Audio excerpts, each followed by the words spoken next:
The title of this video is going to be WTF is wrong with Shaq. And there is a long list of answers to that question.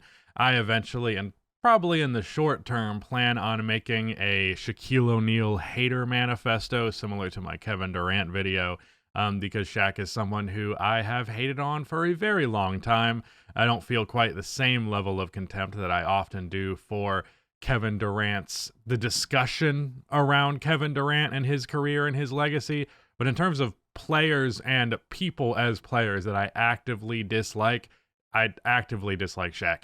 I would actually enjoy talking or hanging out with Kevin Durant. He seems like a really chill guy, even if we disagree on plenty of things. You know, dude's a chill dude. All my beef is about how he is contextualized in NBA history.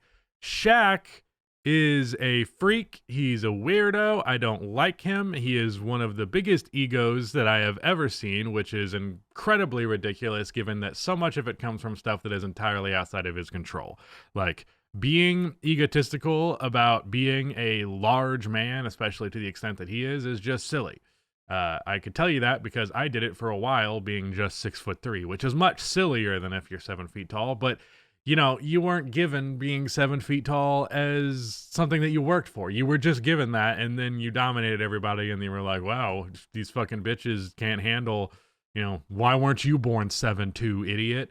But that stuff all aside, the basketball reasons for disliking Shaq, the takes about players that are so annoying and so rooted in pettiness and old school sentiment that does not even translate tangibly at all to the modern context of the NBA.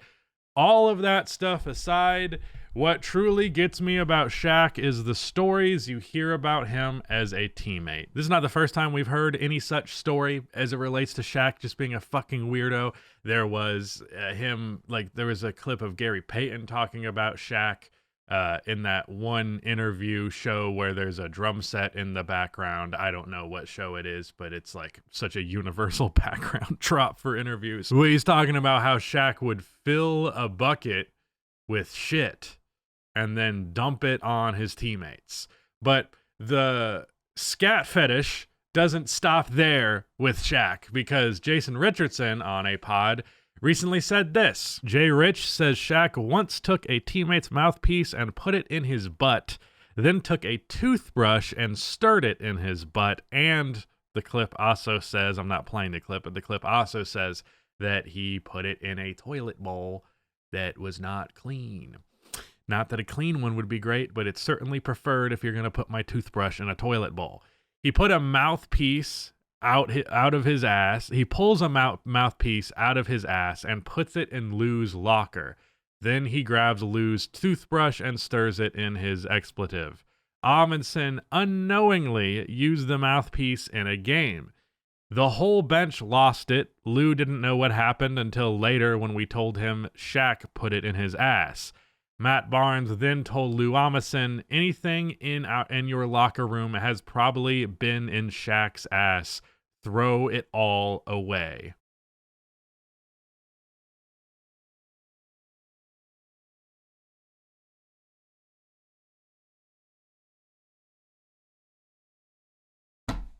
Huh? What? Why? There is a certain category of dude who thinks the most vile, uncomfortable stuff that they can possibly conceive of is just the funniest shit in the world. Which is weird because this type of stuff is known historically for being a white man's game. You know, the putting your dick on your friend's face while he's asleep for a sleepover, shit like that. Like, that is, if there's one thing I know, it's white people shit, and that's white people shit. But Shaq has adopted this part of our culture as well, I suppose. This is bordering on criminal. Now, I couldn't tell you the exact degree of the crime that happened here, but I guarantee you if Lou Amundsen chose to sue Shaq over this in civil court, he would have won some fucking money, okay? This is so many levels of unacceptable, and I understand that hazing is a part of NBA culture, but you don't hear stories like this about anybody else but Shaq. This is a criminal level of not caring about doing fucking horrifying things to your fellow man.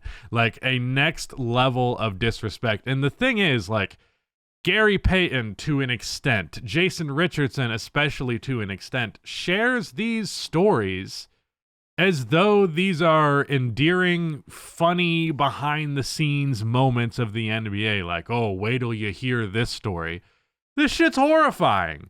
There's nothing about this story that's endearing in the slightest. I feel horrible for Lou Amundsen and the unknown list of NBA players through history who have apparently put something in their mouth that was previously in Shaq's ass. Like, the extent of doing it, the fact that we've heard about him doing stuff in this realm time and time again, borders on, like, a sexual fetish. And even if it isn't, even if he just truly has his heart entirely in the ha-has, it still very much comes off the other way as far as I'm concerned. It's gross. It's misconduct. It's sick. It's something that he should be in some level of trouble for. It shouldn't be something that's just passively accepted as a funny moment from the NBA. Because the whole time I was hearing that story, I wasn't going, ha ha ha, that's a good one, Shaq. It's really funny because it's a great bit. Is most people, like almost entirely across the board, would prefer if something they put in their mouth wasn't recently in a sweaty giant man's unwashed ass. And the fact that they didn't want that and then it happened to them, oh man, that's funny. A lack of consent, funniest shit in the world, apparently. That, I say this with Kobe jersey behind me. I recognize the irony of that. But god damn, Shaq. God damn, Shaq. Why? What's wrong with you? There's so many things wrong with him, but this is the one that I keep coming back to. You're a sick fuck. He's a sick fuck. He's bullied his teammates and opponents his entire life. Like, he's actively doing shit like this because he's like, what are you going to do? I'm Shaq. I'm a giant. You literally can't touch me.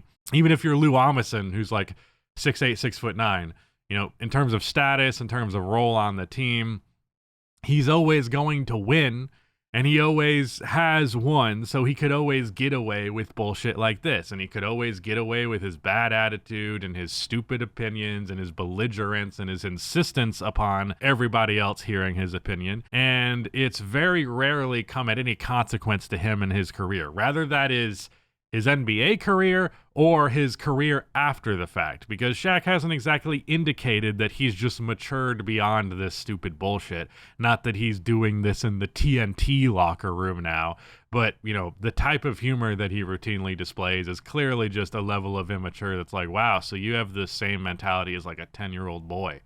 That's certainly something, Shaq. So yeah, what the fuck? I don't know what to say besides for what the fuck, and how many more of these stories are we going to hear? Like I said, there will eventually be a Shaq hater manifesto coming out, and we will do a deeper analysis into this particular aspect of the subject. But my immediate reaction is what the fuck? What the fuck? I don't know what to think besides what the fuck. That's unbelievable. What is wrong with him? Seriously, what is wrong with him? Okay, bye. This is why I made this channel, because I can't just talk about Shaq sticking a mouthpiece in his ass and make a full video about it normally.